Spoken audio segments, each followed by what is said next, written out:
Cet homme de 35 ans est depuis un mois en arrêt maladie. Il a choisi symboliquement de reprendre son travail coûte que coûte le 1er du mois. Ce coûte que coûte va lui coûter cher. Il me raconte que la veille, il passe un très très bon week-end, il se sent bien, il se couche, et là son cerveau est resté en alerte, en éveil. Un danger le menace. Les heures s'égrènent, minuit, 1 heure, 2 heures, 3 heures du matin, il ne trouve pas le sommeil, l'angoisse monte, le souffle devient de plus en plus court, la crise de panique suit, nuit blanche, le lendemain matin, impossible de rassembler l'énergie nécessaire pour affronter la reprise du travail.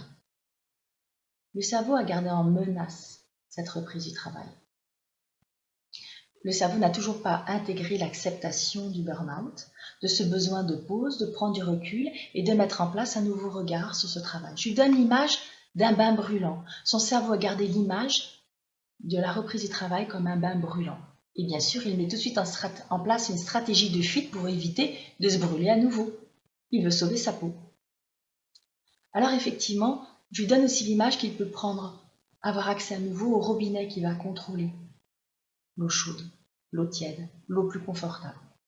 Pour cela, il aura besoin d'un entretien avec son supérieur. Son supérieur n'est pas responsable de sa perception du bain brûlant, mais peut lui donner, l'accompagner, la sécurité de pouvoir moduler ce robinet, qu'il devienne de plus en plus confortable.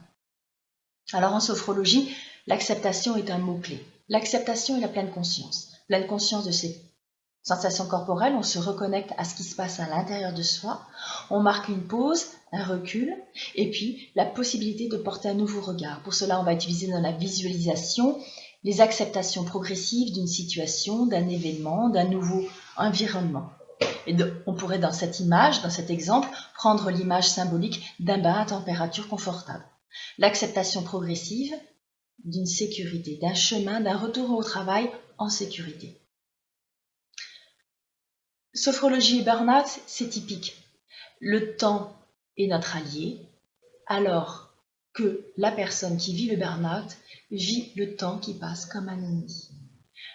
La pause nécessaire entre le burn-out et la reprise du travail, c'est la pause nécessaire pour restructurer et changer le message d'alerte pour le cerveau.